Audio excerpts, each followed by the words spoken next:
Vamos dar início então ao nosso encontro de estudos para o Livro dos Espíritos dessa noite. Hoje é dia 3 de julho de 2024, uma quarta-feira. Nós estamos às 19 horas e 32 minutos na cidade de Jaú e estamos transmitindo esse nosso encontro de estudos em homenagem à Associação Jauense de Estudos Espíritas. Estamos localizados na cidade de Jaú, estado de São Paulo, Brasil. Nós estamos estudando de O Livro dos Espíritos a questão de número 1009. E lemos todas as respostas e faltou nós lermos as considerações de Kardec a respeito das respostas dos Espíritos. É uma resposta bastante longa, dada por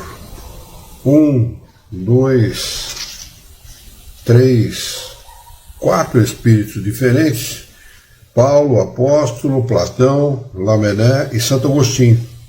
E a pergunta de Kardec, referente a essas respostas, de número 1009, é: segundo isso, as penas impostas jamais serão eternas? Porque na anterior, na 1008, ele pergunta sobre a duração das penas, né? Então eles respondem que não há pena eterna, não é? A não ser enquanto o espírito não se arrepende dos males causados, né? E Kardec agora vai então fazer o seu comentário. Muita gente chama de comentário de Kardec, eu prefiro chamar de acréscimo de explicação. Eu sou um fã de carteirinha de Kardec, né? Talvez seja por isso. Mas Kardec vai fazer o seu comentário. Deseja-se incitar o homem ao bem e desviá-lo do mal pelo engodo das recompensas e o temor dos castigos. Mas, se esses castigos são apresentados de maneira que a razão repele, não terão sobre ele nenhuma influência. É verdade mesmo, muita gente nega a existência do céu e tanto mais a existência do inferno. Não acreditam nisso. Muitos são ateus por conta disso. Não acreditam em Deus. Eu não acredito em Deus mesmo.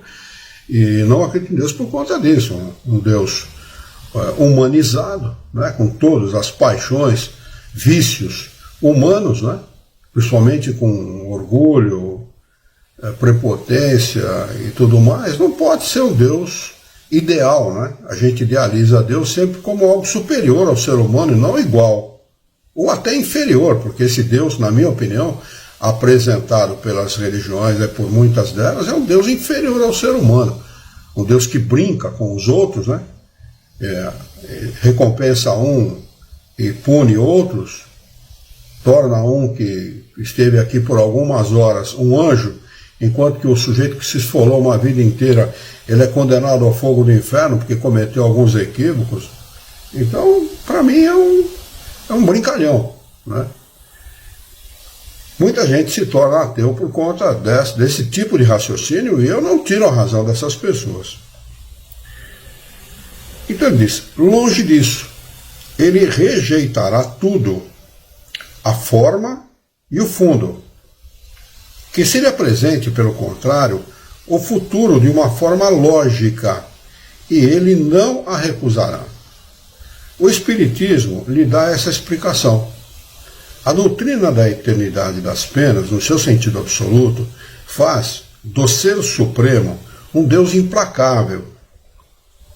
Seria lógico dizer-se que um soberano é muito bom, muito benevolente, muito indulgente, que não deseja senão a felicidade dos que o rodeiam, mas que ao mesmo tempo é invejoso, vingativo, de um rigor inflexível e que pune com suplício máximo 3/4 partes dos seus súditos por uma ofensa ou uma infração às suas leis, ainda mesmo àqueles que faliram por não as conhecer?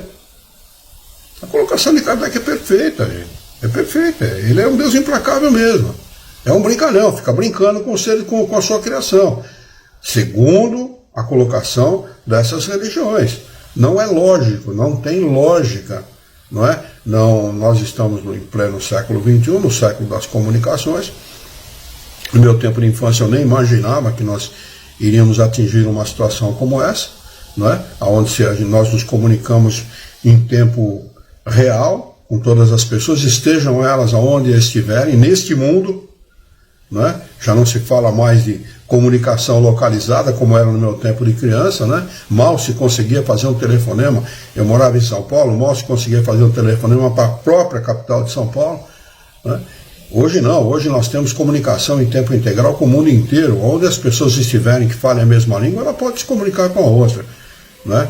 E agora já existem aparelhos de última geração que você recebe uma ligação em língua diferente da sua e o próprio aparelho traduz em tempo real.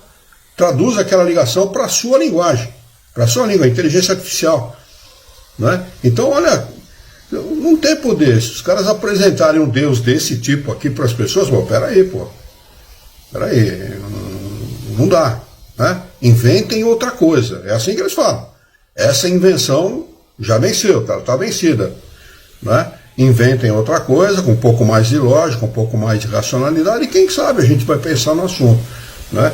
Então Kardec fala uma coisa muito lógica, dê uma explicação, dê essa explicação lógica para as pessoas, e as pessoas não vão recusar um Deus, não vão achar que é um cara absoluto, um cara implacável, não é? Não vão achar, não vão pensar isso de Deus, pelo contrário, vão entendê-lo como realmente ele é. Um ser bom, misericordioso, amoroso e justo, sob todos os aspectos, não é? Ele segue. Não seria isso uma contradição? Pois bem, Deus pode ser menos do que seria um homem? Outra contradição se apresenta nesse caso. Desde que Deus tudo sabe, sabia então, ao criar uma alma, que ela teria de falir. Ela estava, desde a formação, destinada à infelicidade eterna. Isto é possível?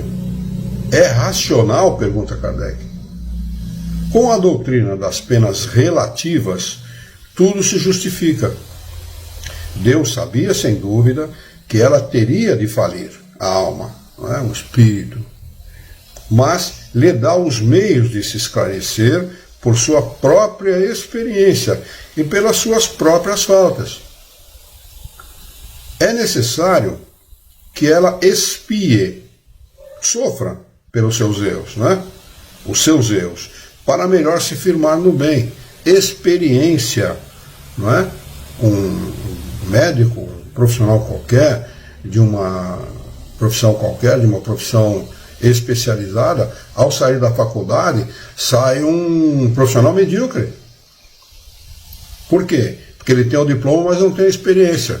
Ele vai, se não trouxe como bagagem de outra encarnação, ele vai ter que adquirir essa experiência ao longo do exercício da sua profissão. Assim acontece conosco como espíritos. Nós precisamos adquirir experiências para poder realizar, fazer melhor aquilo que nós fazemos mal feito. Ora, que lógica tem um professor em uma escola de primário, de primeiro grau, de segundo grau, ou mesmo de uma faculdade, punir um aluno pela sua falta de experiência?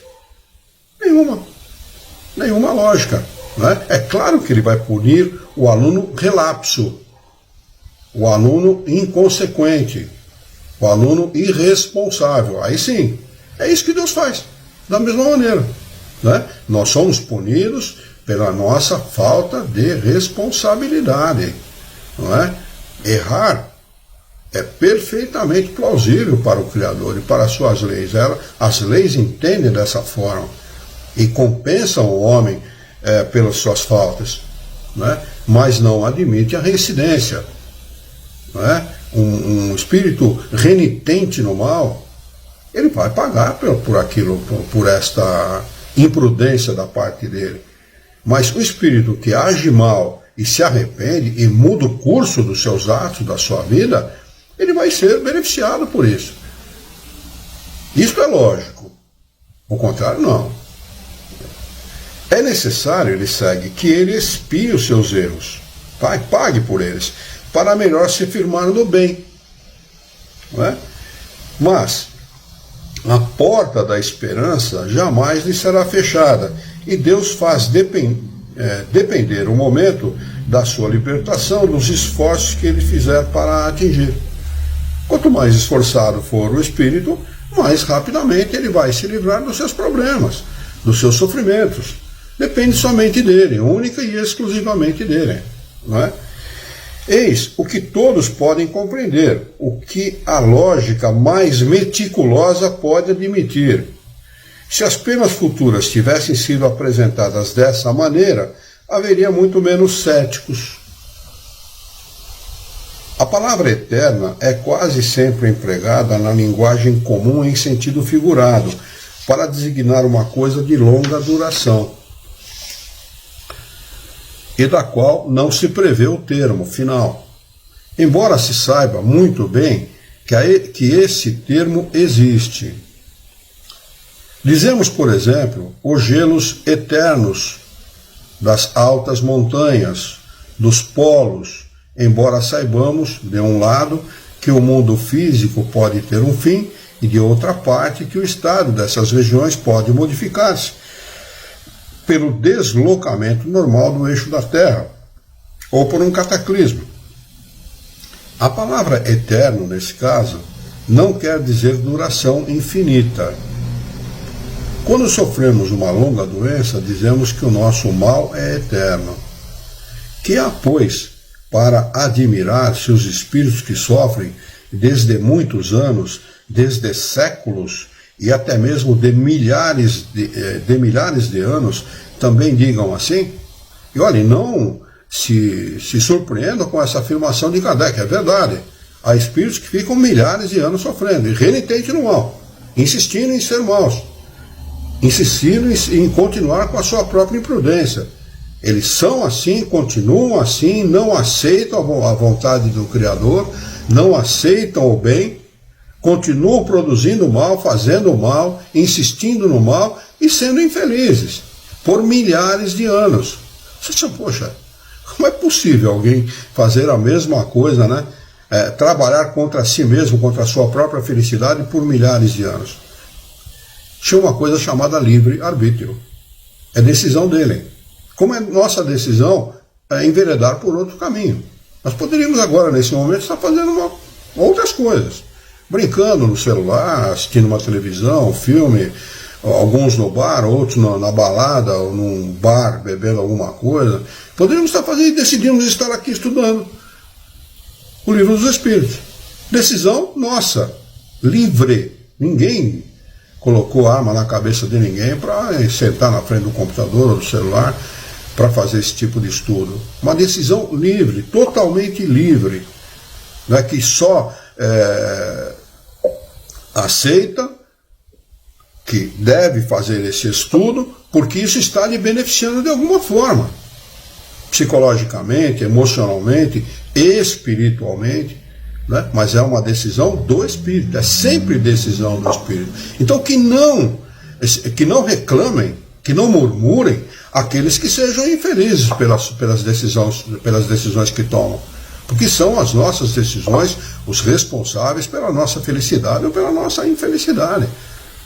Sempre é fruto das nossas decisões aquilo que nós vivenciamos, não é? Não nos esqueçamos, sobretudo, de que a sua inferioridade, não lhes permitindo ver o termo da rota, eles creem sofrer para sempre, o que é para eles uma punição. O espírito sofre tanto, durante tanto tempo e tão longamente, que para ele o sofrimento é eterno. Talvez daí, porque os espíritos sempre se comunicaram, sempre, desde os primórdios da humanidade, sempre se comunicaram. Fenômenos espíritas, e muitos chamam de assombração, dão 1010 nomes diferentes, porque não estudam essa ciência, que se dedicarem a estudar essa ciência vão ter uma outra forma de encarar essas coisas, não é? uma outra maneira de ver essas coisas, vão vê-las de forma natural, porque os fenômenos espíritas são naturais. Os espíritos estão no meio de nós, eles convivem conosco, ombreiam conosco. Né? Como o espírito, depois que desencarna, decide por uma outra encarnação, o que ele vai fazer numa outra encarnação? Muitas vezes observando aquilo que nós estamos fazendo, ou que os outros homens estão fazendo, estudando, se aprimorando. Né? É assim que as coisas acontecem. Então, nós podemos ter agora, por exemplo, a Érica na sua casa, o Alexandre na sua, a Daniela na sua, né? A nossa irmã lá, a Dulce Mortari, e o Rui Cavalcante deu uma boa noite para nós agora, boa noite para você também, Rui.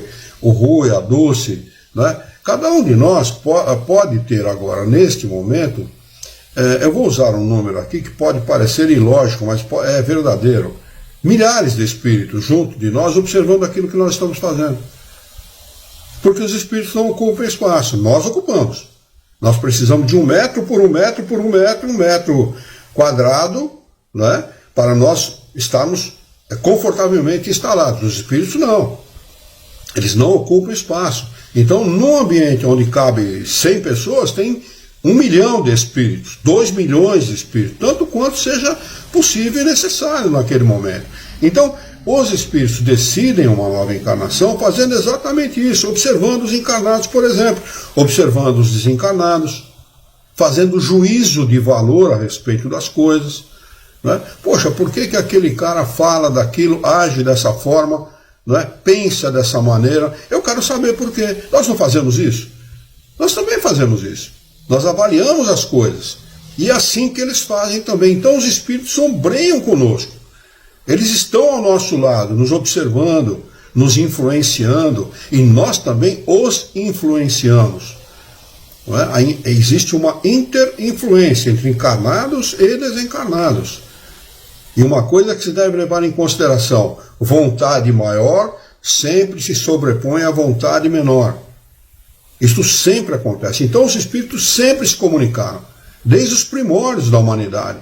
Lá nos primórdios da humanidade, o cara falou para um outro, para um sacerdote qualquer, porque esses fenômenos, como eles eram cercados de muita...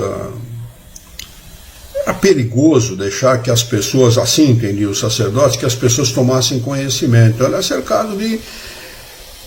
meio excluído, meio colocado meio de lado na sociedade. Então os sacerdotes tratavam esses fenômenos esotericamente, de maneira fechada, dentro dos templos. Somente eles e os seus iniciados. Não é? Somente eles. Não é como nós fazemos hoje. Nós estamos aqui falando disso de forma exotérica, com X, de forma aberta, ampla, para todos ouvirem. Não é? Então, um sujeito lá, um sacerdote desse, seus discípulos ouviram de um espírito se comunicarem, como se comunica em qualquer centro espírita: olha, eu estou sofrendo pela eternidade, porque faz milhares de anos que eu estou sofrendo. O que eles deduziram? Deve ter um lugar onde estes caras ficam sofrendo pela eternidade. Se ele falou que está sofrendo pela eternidade. Daí nasceu essa teoria do fogo eterno, né? da teoria da punição eterna, de um Deus que pune pela eternidade, quando nós sabemos que é sempre temporário. Por mais que nos pareça longo o espírito sofrer por milhares de anos, quando a gente fala sobre um número como esse, é bastante longo, né? Mas por mais que ele sofra, por mais tempo que ele sofra, sempre será temporário. O mal, ele sempre é temporário. Ele nunca é para sempre, pela eternidade. Ele segue fazendo uma explicação. E de resto, a doutrina do fogo material, das fornalhas e das torturas emprestadas ao Tártaro, está falando aqui do tempo do paganismo, né? Olha, já essa teoria já é anterior aí ao cristianismo, à Igreja Católica e a outras, aos evangélicos e tal, muito anterior a isso, né? Aliás, do paganismo, o catolicismo adotou muitas das suas práticas do paganismo, não é o Deus em forma de líquido, em forma sólida, comer o Deus, tomar o Deus, isso é prática do paganismo. Quando se toma a hóstia, se toma o vinho lá, né, é uma prática pagã, não é uma prática cristã, não. Jesus não fazia isso. Aliás, Jesus nem batizava, ele se deixou batizar para sustentar uma teoria que havia na época de que ele seria batizado, né? Mas ele nunca batizou ninguém. Então também é uma prática que não é uma prática cristã. Tá? Então, emprestados ao tártaro do paganismo, está hoje completamente abandonada pela alta teologia. Os teólogos sabem que é baboseiro que a igreja prega. Os teólogos sabem que não é assim, que as coisas não acontecem assim. Mas o que eles fazem? Mantém a teoria. Porque é mais fácil você manter essa teoria e deixar as pessoas que pensem assim do que explicar para elas. Porque se você explicar da maneira que tem que ser explicado, você vai derrubar os dogmas. Aí é o grande problema deles. Porque a Igreja Católica, ela está num impasse, a Igreja Católica, a Igreja Evangélica, todos os que adotam essas teorias, eles estão num impasse muito grande. Ou eles explicam, ou eles vão perder muitos adeptos. Porque a mentalidade das pessoas, a qualidade do raciocínio das pessoas de hoje, a alta inteligência que existe hoje, não aceita mais esse tipo de imposição dogmática, né? E eles seguem: apenas nas escolas, esses apavorantes quadros alegóricos são ainda apresentados como verdades positivas, por alguns homens mais zelosos do que esclarecidos. E isso muito erroneamente para a imaginação, as imaginações jovens, uma vez passado o terror, poderão aumentar o número dos incrédulos. A teologia reconhece hoje que a palavra fogo é empregada em sentido figurado, devendo ser entendida como fogo moral. Os que, como nós, acompanharam as peripécias da vida, dos sofrimentos de além-túmulo, através das comunicações espíritas, puderam convencer-se de que, por não terem nada de material, elas não são menos pungentes, menos doloridas, menos sofridas. Não é assim. Não, porque não existe o tal do fogo do inferno, o espírito sofre menos. Não, não é assim não. Se ele cometeu atrocidades aqui na Terra, o seu sofrimento, talvez ele preferisse o fogo do inferno. Talvez ele preferisse. Porque não há como dissimular o sofrimento do espírito. Ele se vê constantemente sofrendo e não há como dissimular o seu sofrimento. Não é? Ele está nessa situação não por punição. O Criador nunca pune o espírito. Ele está nessa condição para que ele possa, de forma didática, entender aquilo que ele fez. É didático. É um processo didático, é um processo de aprendizado, sempre. Não é? Então o Criador ama, ele nem pune e nem perdoa. Não há necessidade de perdoar. Perdoar aquilo que ele ama? Perdoar para quê? Salvar quem? De quem? Para quê? Ninguém precisa ser salvo de nada. Nós já nascemos salvos. Nós não nascemos para a felicidade. Felicidade absoluta, completa. Tudo depende apenas de nós desenvolvermos a nossa inteligência, o nosso pensamento, aprendermos, acumularmos conhecimento e progredir. Apenas isso. Isso demanda o quê? Religião? Absolutamente. Isso demanda tempo, conhecimento. Apenas isso. E todos estão nessa condição. Até aqueles que não creem. Só se pegar um cara lá, o pior dos assassinos, dos homicidas que está lá no presídio, ou mesmo aqueles que estão engravatados lá, que cometem atrocidades contra o povo, né? Eles vão ser felizes? Certeza. Na mais absoluta certeza de que serão felizes. Podem ser assim por algum tempo, mas vão perceber que estão cometendo atrocidades, não contra as pessoas, contra si mesmos, porque vão ter que responder por isso. E de forma pungente, como ele diz aqui, os sofrimentos não são menos pungentes para os espíritos. A respeito mesmo da sua duração, segue, alguns teólogos começam a admiti-las no sentido restritivo que indicamos acima, e pensam que, de fato, a palavra eterno pode referir-se às penas em si mesmas, como consequência de uma lei imutável e não de sua aplicação a cada indivíduo. No dia em que a religião admitir essa interpretação, vai ser difícil porque se eles colocarem o dogma de lado, eles são obrigados a explicar os outros dogmas. Como é que você pode ter uma religião monoteísta que admite um Deus Pai, um Deus Filho e um Espírito Santo? Complica barbaridade. Vocês vão ter que explicar isso, pô. É complicado, hein? Como é que você admite uma religião monoteísta que diz que o Papa é infalível? Infalibilidade papal. Explique, por favor. Como é que um homem pode ser infalível? Ah, mas quando ele está revestido com o paramento de papal, ele é... Peraí, mas então roupa faz a diferença? É por isso que eu sou pobre, então. As minhas roupas são todas de pobre, né? É por isso que eu não sou infalível, então, pô. Sabe, esses absurdos que eles tentam colocar na cabeça das pessoas para não perderem prestígio político, econômico e social, é que fazem com que eles estejam perdendo a passos largos adeptos dentro da Igreja Católica.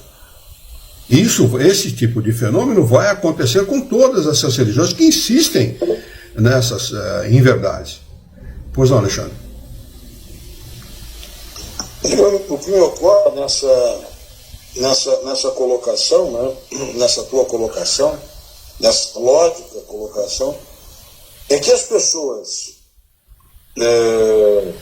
que seguem a religião católica, que seguem a religião evangélica, elas não param para raciocinar.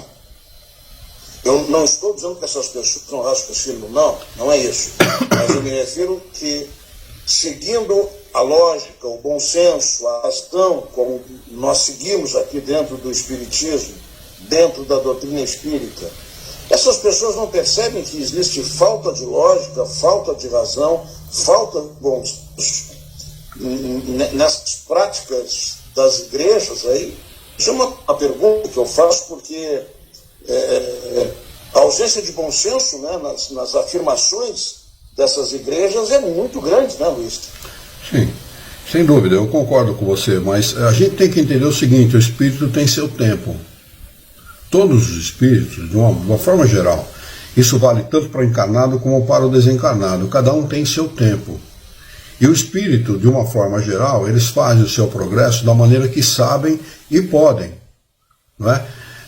Vamos trazer a questão para o nosso quintal aqui, vamos trazer a questão para o espiritismo. Não é? Como pode uma pessoa acreditar em colônia espiritual? Falem para mim. Se o espírito, ele não é nada material, não tem nada de material, a não ser o seu perispírito, que não é um corpo, é apenas um elemento de ligação entre o corpo e o espírito. Se ele não tem nada, nenhum órgão para ser deteriorado, se ele não precisa de alimento, se ele não precisa de água, se ele não precisa de nada, se ele não se deteriora, para que ele precisa de um lugar abrigado? Para que ele precisa tomar banho? Para que ele precisa de sopinha revigorante? Então, o que a gente pode entender é o seguinte, olha, eu sempre coloco as coisas dessa forma. Eu não condeno essas pessoas. Elas entram no centro espírita e vem um cara lá como eu, cabelinho branco, barba branca, falando que isso é verdade. Eles nunca tiveram no centro espírita, mas entram lá e vem lá um cara já de uma certa idade, falando que isso é verdade, e ele vai discordar do cara, ele não conhece. Então, ele admite aquilo como verdade, aquilo passa a ser a sua verdade. Não é? É muito difícil as pessoas desdizerem aquilo que acreditam, ou desacreditarem naquilo que foi colocado para eles como realidade, como verdade. É muito difícil, eu concordo, é muito difícil. Tira o chão. E no ano de 2000, quando eu comecei a vislumbrar alguma coisa, eu já estava há muito tempo dentro da doutrina espírita, hein?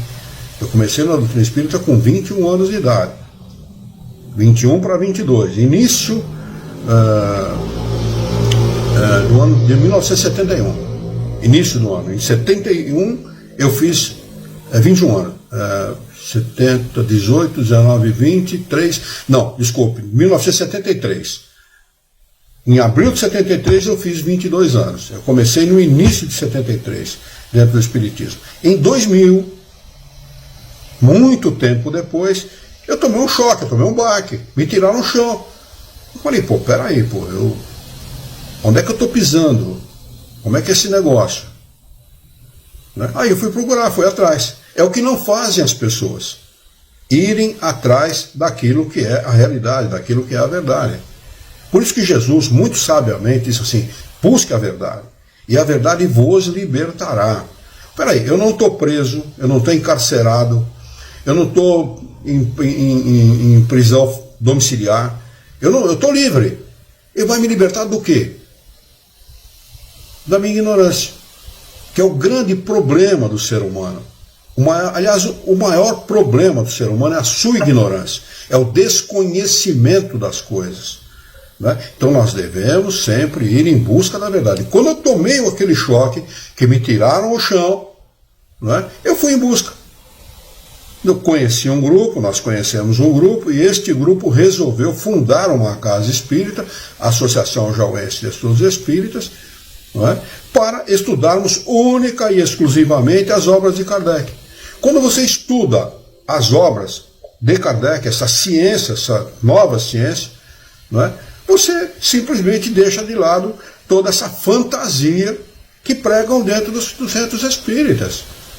Mas eu volto a repetir, eu não condeno essas pessoas, porque é a verdade delas. Como cada um tem seu tempo, eu tive o meu tempo, eu não posso condená-las.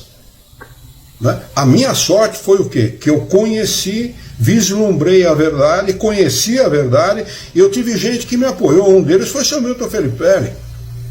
Me instruiu muito, me esclareceu muito, me ajudou muito a compreender mais rapidamente. Eu chegaria à mesma conclusão, à mesma situação, mas o seu Milton apressou o processo. Então nós temos que entender isso. As pessoas precisam do seu tempo, por isso que nós não temos uma encarnação só, e por isso que as punições não se dão numa encarnação. Né? As punições para o espírito vão acontecer ao longo do tempo, em função de como cada um agiu, qual foi o critério que ele usou para tomar aquela atitude, porque Deus julga sempre a intenção. Muitas vezes uma pessoa assassina uma outra pessoa sem a intenção de assassiná-la, sem a intenção de cometer aquele ato. Né? E acontece, pode acontecer. Então Deus sempre julga a intenção. Quando Jesus diz assim, tomai de mim que sou manso de coração, porque meu fardo é leve, meu jugo é suave, ele fala exatamente disso. As leis não são duras como as pessoas pregam, como os judeus da sua época pregavam. Não, olho por olho, dente por dente, não. Deus é amor, Deus é perdão, Deus é bondade, Deus é misericordioso. Jesus conversa isso com seus interlocutores, dizendo assim, olha, se o filho pede pão a um pai, ele dá pedra. Não, o pai dá pão. Então, se vocês, sendo atrasados, ignorantes como são, fazem isso com seus filhos, o que dirá Deus com vocês? Essa foi a interlocução que Deus teve a respeito desse fato com seus seguidores. Não é? Então, para ver como Jesus já naquela época, olha, 2000 anos atrás, Jesus tentava esclarecer as pessoas a esse respeito. E não conseguia. E não conseguiu até hoje. As pessoas continuam pensando como as religiões impõem para que eles pensem a esse respeito. Né? Para ver como nós não podemos e não devemos condenar as pessoas que pensam dessa forma. Elas terão o tempo delas. E chegará um momento em que certamente elas vão repensar a forma pela qual elas encaram o Criador e vão tomar outras decisões, com certeza. Vão tomar outros rumos, outros caminhos. Ainda bem que Deus não julga, né, a priori, como querem as religiões.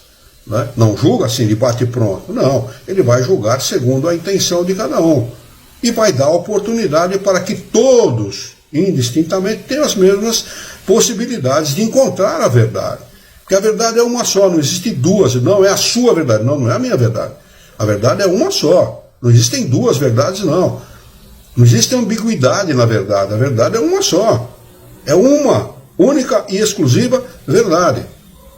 Somos espíritos imortais. Estamos submetidos à lei da imortalidade, à lei da evolução, à lei da reencarnação, do livre-arbítrio e do progresso do espírito. São leis. Né? Infelizmente, as pessoas ainda não descobriram e vão descobrir. Vai chegar um momento que todos vão descobrir.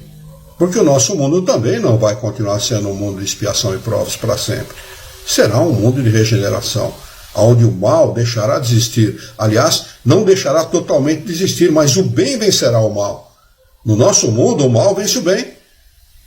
Está mais do que provado isso, né? Basta nós analisarmos o que acontece na nossa Terra, a gente vai ver que no nosso mundo o mal vence o bem. Lamentavelmente, ainda isto acontece.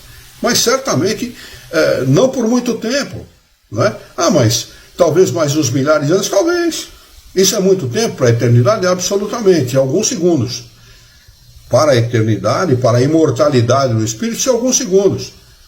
Porque é 100 anos para a imortalidade do espírito. Nós somos espíritos imortais. Suponhamos que nós vamos viver 100 anos cada um. O que é imortalidade, o que é 100 anos em relação à imortalidade? Se nós pegarmos um quadro negro, acho que nem existe mais quadro negro, né? Quadro negro acho que é do meu tempo só. Mas se pegarmos um quadro onde você possa escrever, um quadro, uma parede muito grande, coloque lá o número 1 lá em cima e enche esse objeto de zeros. Nós vamos conseguir determinar o número da eternidade, do quanto de anos existe numa eternidade? Absolutamente. Por mais que você coloque zeros na frente desse número 1, você não vai conseguir estipular o que é a eternidade. Então imaginem vocês, façam esforço de imaginação. Nós temos a eternidade pela frente, todos têm a eternidade pela frente. Nós podemos e vamos viver pela eternidade. Somos espíritos imortais, só não somos eternos porque não somos Deus. Deus é o absoluto. Somente a Ele pode se atribuir eternidade. Mas somos espíritos imortais. Fomos criados num determinado momento para não mais deixar de existir. Somos uma individualidade que jamais deixará de existir. Então, cada um tem o seu tempo. O espírito faz o seu progresso da maneira que sabe e pode. Todos fazem, é uma lei. A lei do progresso é uma lei. E ela é inexorável, ela age. Ela não vai pedir licença. Pô, licença, viu, Alexandre? Licença, Érica, licença, Daniele, licença, Luiz Herrero, porque eu vou agir, você vai ter que progredir. Não. Você tem que progredir. É inexorável, ela age, simplesmente ela age. Ela não vai, ela fica dando chicotada na gente, né? Como dizem os espíritos, né? Eles usam um aguilhão, né? Da verdade, né? O aguilhão é aquele ferro que se usa para espetar o boi para ele andar, né? Eles fazem isso com a gente. Eles usam do chicote e da espora, como se usa com o cavalo. Você não quer andar, tu vai andar. A vida nos ensina isso. A vida nos mostra essa realidade, quer nós queiramos ou não, né? Se a poeira está acumulando em cima de você, em cima da sua maneira de ser, vai chegar um momento que você vai ter que sacudir essa poeira, de uma maneira ou de outra. Não existe melhor lugar para o sujeito se tornar um cara humilde, por exemplo, que uma cama de hospital. Um lugar maravilhoso para ensinar humildade para o sujeito. Maravilhoso. É gostoso estar numa cama de hospital? Já tive algumas vezes, não é não? Mas a gente fica humilde, rapaz. Nossa, como você fica humilde, né? Compreende todo mundo, acha o mundo que o mundo precisa ser melhor e tal, aquela história.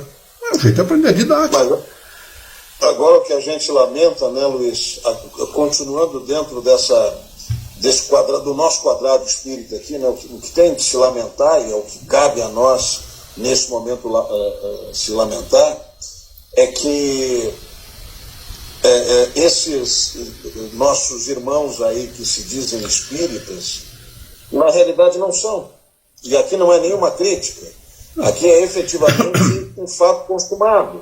Porque se eles não estudam e se eles não repassam o esclarecimento da doutrina, que está nas obras de Kardec, está se perdendo um precioso tempo, na minha ótica. Por quê? Porque o Espiritismo, infelizmente, ele já é tão ínfimo, né? Os seguidores, não os seguidores não, porque isso parece uma seita, mas os conhecedores, os que compreenderam a doutrina espírita, nós somos tão poucos no mundo. E no Brasil ainda, me parece que somos em maior quantidade, porque você mesmo já comentou isso. Na própria Europa, o espiritismo praticamente foi varrido do mapa. Na França não se fala mais sobre o espiritismo praticamente. É incrível, muitos franceses, se você perguntar quem foi Allan Kardec, não sabem quem foi Allan Kardec, não sabem nem que existe o espiritismo. E o que a gente lamenta, só para concluir o raciocínio, é que como nós temos aqui uma boa organização, pelo menos teórica, de casas espíritas, de centros espíritas, né? Só vamos tirar a febre disso, mas nós temos uma boa teoria e nós temos uma boa prática, né, de física, né, de casas espíritas no Brasil. E lá dentro não ensinam o espiritismo, né? As pessoas acabam sendo... Elas vão lá, e é o que você falou, vão lá ouvir fantasias, colônias e coisas do gênero. Né? É isso que é de se lamentar. Né? É verdade. Temos lá pelo Facebook a nossa querida Marlene Branco, está conosco, e o Jorge Moraes. Bem-vindo, sejam bem-vindos, viu? É um prazer tê-los conosco aqui nos nossos estudos. Então, Kardec arremata a sua explicação dizendo o seguinte: no dia em que a religião admitir essa interpretação, bem como outras, que são igualmente a consequência do progresso das luzes, do conhecimento, né, reconduzirá ao seu seio muitas ovelhas desgarradas. Tem aqui uma nota do tradutor que diz o seguinte: as modificações teológicas em curso na atualidade, está falando o professor José Herculano Pires, diz o seguinte: confirmam essas previsões. Veja-se o resultado do Concílio Vaticano II e a revolução provocada na Igreja pela obra de Teilhard de Chardin, um autor de uma obra que explica, né, a maneira pela qual a Igreja encara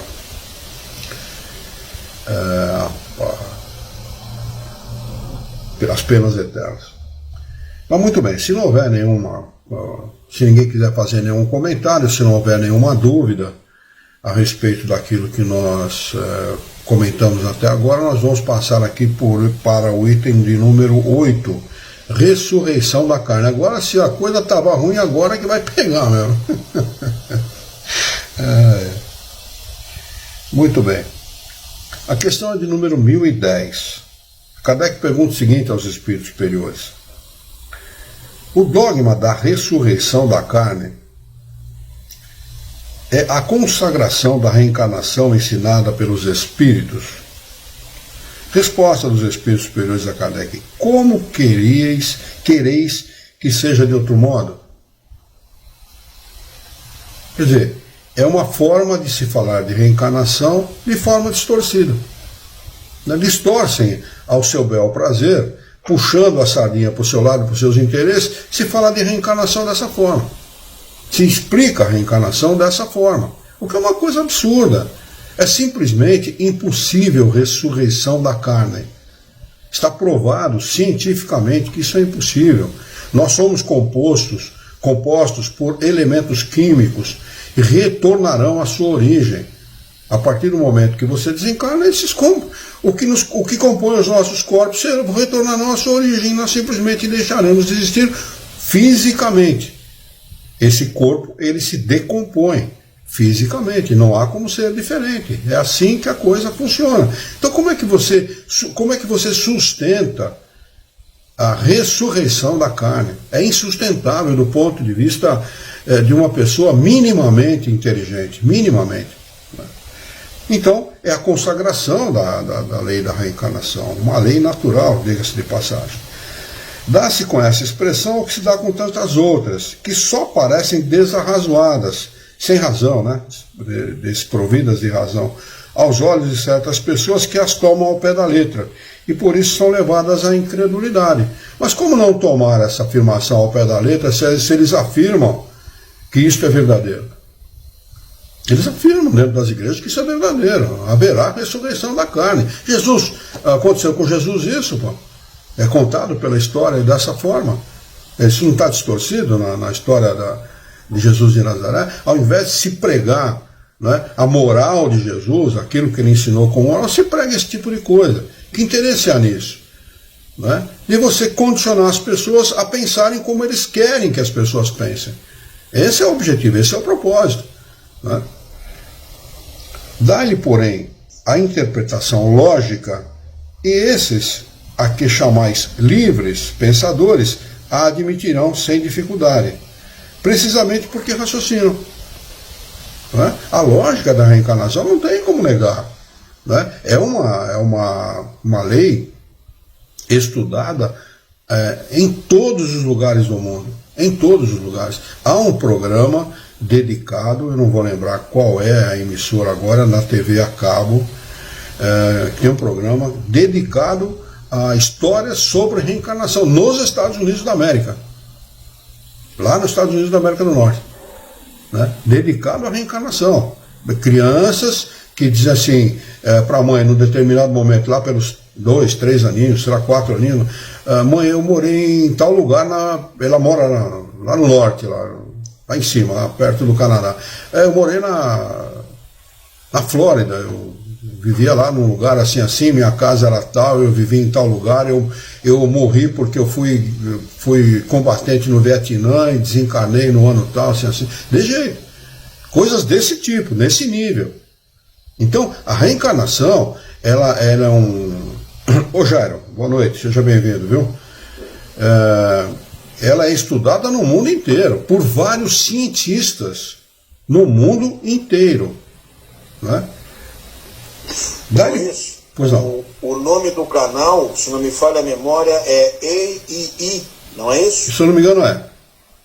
Eu acho que é isso, né? Se eu não me engano é isso. Tem muitos documentos, muitos conteúdos lá sobre esse tema. Sobre esse tema, é verdade.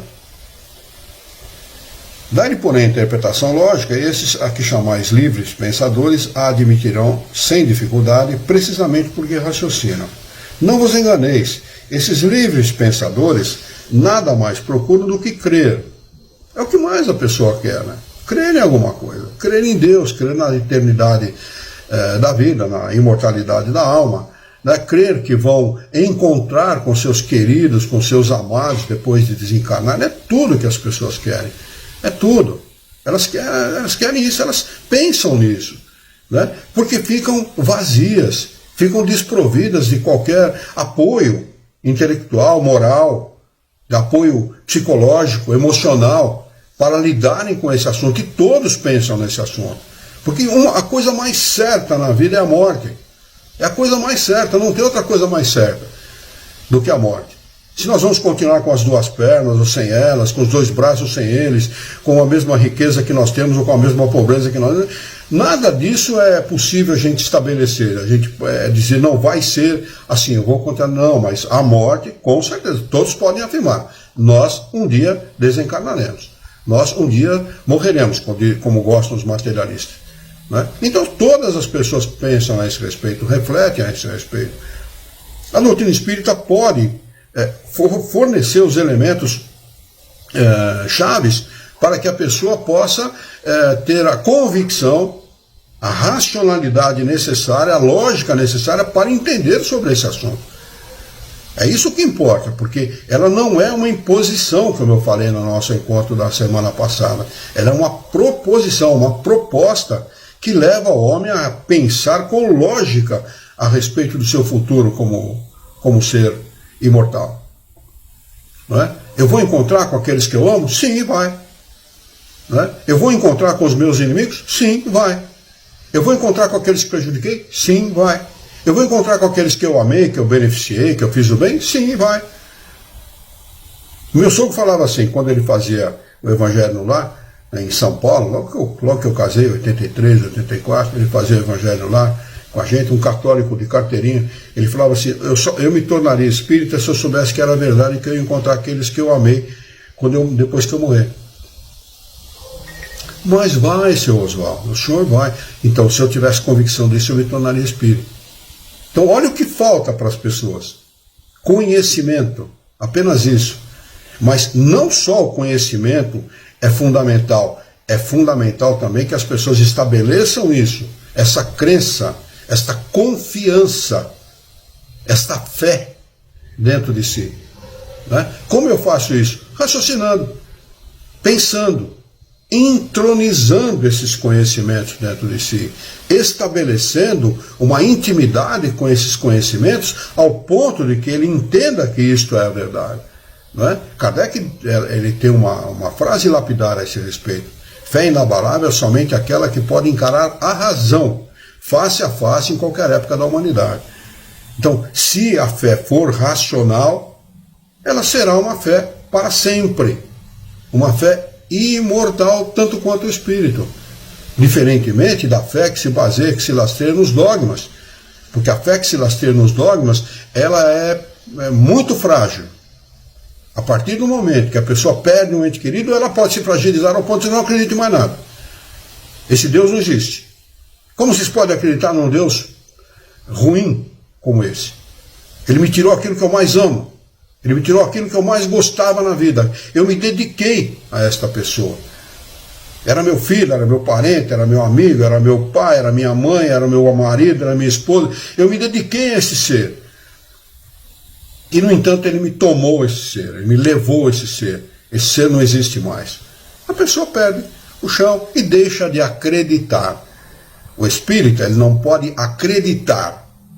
Ele tem que saber. Essa é a diferença entre saber e acreditar. Religião é para aqueles que gostam de acreditar. Espiritismo é para aqueles que gostam de estudar e saber. Esta é a grande diferença. Estabelecer isso dentro de nós significa solidificar a nossa fé, a nossa confiança em Deus, ao ponto de, mesmo perdendo tudo, nós sabemos que nós não perdemos nada. Como aquele personagem da Bíblia, jogado em cima do monte de lixo, né? Jó, né? Ele olha para os céus e diz assim: tu me deste, tu me tiraste, bendito seja o nome do Senhor. Este é um exemplo típico daquele que tem uma fé inabalável, uma fé lastreada na verdade, não na crença. Se ele fosse um crente, ele disse: oh, peraí, você me tirou tudo, me joga no monte de lixo, eu não acredito mais em você não quero mais saber de você não. Ao contrário disso, ele disse: bendito seja o teu nome. É isso que nós temos que fazer, lastrear nossa fé a esse ponto, ao ponto de saber que nós não temos nada de material, que somos espíritos imortais e todos aqueles que nós amamos são espíritos tão imortais quanto nós, e nós estabeleceremos esta relação pela imortalidade com eles. Aonde eles estiverem, se nós estivermos no mesmo padrão de progresso espiritual, estaremos juntos com eles. Se formos inferior à evolução deles, não. Nós veremos, mas não estaremos juntos. Mas nós veremos. Agora, se estivermos no mesmo padrão de progresso, na mesma condição de progresso espiritual, estaremos juntos, sempre. Isso não é consolador? Só isso já é um consolo muito grande. Só isso já é um ponto onde as pessoas podem se agarrar a esta verdade, dizendo: não, eu quero aprender isso, pô, isso me interessa. É isso que eu estou buscando. E é isso que as pessoas precisam realmente buscar. Buscar a verdade, não é porque o Luiz Herrera está falando, não acredite em nada que eu falo, não. Estudem, pesquisem, né? Cotejem, comparem esta verdade com outras coisas que vocês ouvem por aí, e vocês vão ver quem está com a razão, né? Só para encerrar aqui a resposta de Kardec, a resposta dos Espíritos, eles dizem o seguinte: a doutrina da pluralidade das existências se conforma à justiça de Deus. Pluralidade das existências, muitas encarnações. Somente ela pode explicar o que sem ela é inexplicável. Como quereríeis que esse princípio não estivesse na religião? Sempre esteve, sempre estará. Jesus era reencarnacionista, porque o judeu é reencarnacionista. O judeu não discute o mérito da reencarnação, da pluralidade das existências. Mas ele diz assim, está lá na Torá, com corpo ou sem corpo físico, sempre estaremos na vida. Com corpo ou sem corpo físico, sempre estaremos na vida. O que significa isso? Imortalidade da alma.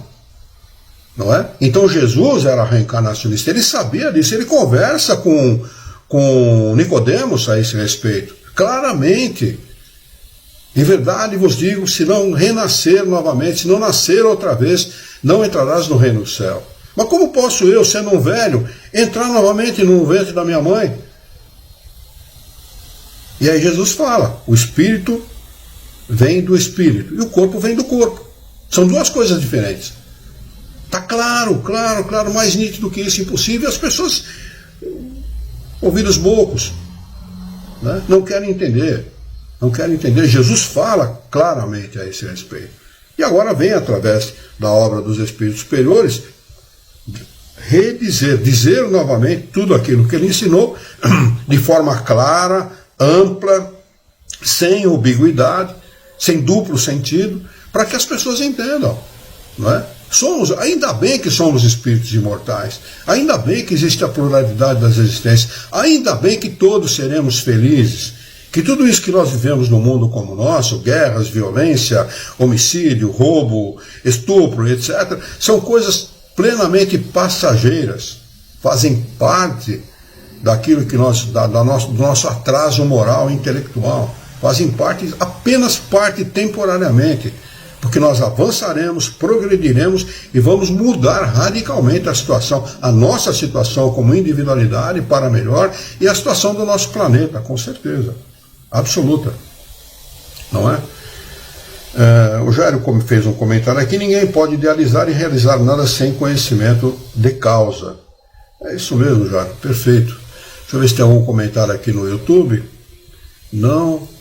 Aqui no Facebook, Marlene comentou, cada um tem a sua vez.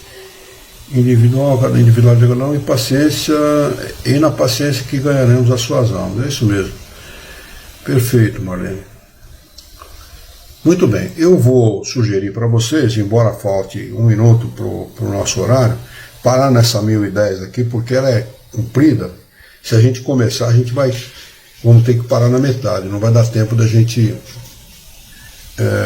ler esta questão inteira. E é uma questão bastante interessante. Ele faz uma pergunta bastante interessante para os espíritos. Ele diz assim: então a igreja, pelo dogma da ressurreição da carne, ensina a doutrina da reencarnação? Põe os caras numa berlinda danada, né? Põe os caras numa saia justa danada. Então vamos marcar a questão de número 1010 para nós retomarmos aqui na próxima quarta-feira. 1010. É aí que eles ficam enlouquecidos, né? Fica difícil explicar dogma, né? Porque o dogma é uma imposição de fé, né? Diferentemente da proposta, ela impõe. Quando você impõe alguma coisa para alguém, ninguém gosta de imposição. Ninguém gosta de se impõe alguma coisa. As pessoas, muitas vezes, se submetem, fica submissa àquela imposição, porque ela não tem outra opção. Agora, em relação à religião, não. Em relação à religião, ela, peraí, não vai me impor, não, eu não aceito isso aí, não. Não aceito, não quero, não concordo, eu vou buscar outras informações. Se ela quiser buscar, porque muitas vezes também nem quer buscar, né? Mas o dogma é isso. Eu tive o caso de uma pessoa que trabalhou comigo, foi meu funcionário durante uns 8 anos mais ou menos. Ele estava fazendo um tal de curso de noivos. Como ele tinha já frequentado algumas vezes o centro espírita, ele começou a fazer umas perguntas para o sujeito que estava dando o curso de noivo. Fez uma pergunta, o sujeito olhou para ele, não respondeu. Fez uma segunda pergunta, botou o cara numa saia justa danada. O cara olhou para ele, não respondeu. Na terceira pergunta que ele fez, o cara calou e olhou firme para ele, seriamente para ele assim, e logo em seguida deu um intervalo, porque tinha um intervalo entre a primeira parte do curso e uma segunda parte do curso. Aí quando ele se levantou para ir lá tomar um café, um lanche e tal, que naquele período lá, entre uma parte e outra, ele chamou ele e falou: olha, para de fazer perguntas, senão eu vou botar você para fora. De jeito. Quer dizer, eles não têm como responder, esse é o problema. Eles não têm como responder, eles podem até responder, mas não respondem de forma lógica, racional. Como ele tinha resposta racional para aquelas coisas, porque ele já tinha frequentado o centro espírita, ele não ia aceitar qualquer uma. O sujeito não fez esse bate-papo com ele, não respondeu a pergunta, porque ele falou, se vier outra de encontro, eu não vou ter o que falar. Porque esse é o grande problema. Dentro dos centros espíritas, esses centros espíritas de romance que tem por aí, as pessoas não abrem para perguntas e respostas. Se vocês forem na nossa página no YouTube, lá na nossa playlist, tem uma das playlists, chama-se Reunião Pública. E as nossas reuniões públicas eram feitas da seguinte forma. A gente abria para perguntas e respostas. De cara assim, de bate-pronto. Para pessoas que estavam lá pela primeira vez, pela 10ª vez, pela enésima vez, sem problema nenhum. E nós fomos muito condenados por essa prática. Por quê? Porque a maioria não faz isso. Como não estuda a doutrina espírita, não tem como responder. Dentro do espiritismo, esta prática é condenada. Ora, se nós temos uma doutrina que é dialética, perguntas e respostas, como não tratá-la dessa forma, numa reunião pública, que as pessoas querem saber? É tudo que as pessoas estão buscando, resposta para as suas questões, respostas para as suas perguntas.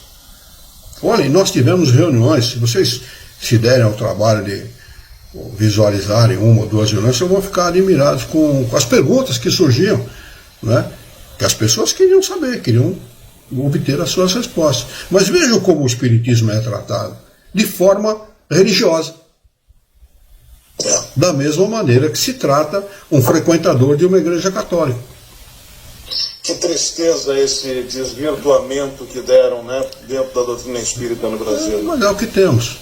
É o que temos. É o que temos. É o que temos. Infelizmente, infelizmente ou felizmente. Né? Cada um tem seu tempo. Vamos fazer a nossa prece? Alguém tem mais alguma pergunta? Tem mais alguma dúvida? Alguém quer comentar alguma coisa? A Dulce está dizendo até a próxima semana. Agradeço, Dulce, pela sua presença. Nós vamos fazer aqui a nossa prece de encerramento. Se quiserem participar, nós ficaremos agradecidos pela participação de todos vocês.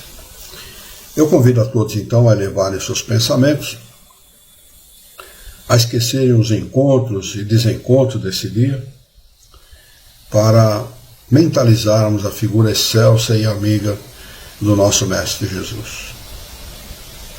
Nosso querido Mestre, modelo e guia da humanidade, e juntos com Jesus nos dirigimos ao Criador, ao Senhor da vida, fonte inesgotável de paz, de amor, de bondade, de misericórdia e justiça, para agradecê-lo muito pela oportunidade de aqui estarmos reunidos em seu nome, para discutirmos as questões propostas pelo Livro dos Espíritos dessa noite. Queira a vossa bondade, o vosso amor, que tenhamos coragem, bom ânimo, ideias renovadas, alegria de viver e muito entusiasmo, para que nós possamos trabalhar e sermos úteis à sociedade em que vivemos. Dá-nos ainda a coragem e a força para orientar a própria existência, por um profundo e sincero respeito pelo nosso próximo. Em teu nome, Senhor, em nome de Jesus, em nome dos bons espíritos, em nome do nosso diretor espiritual e sua equipe, nós declaramos encerrado o nosso encontro de estudos dessa noite, e que assim seja.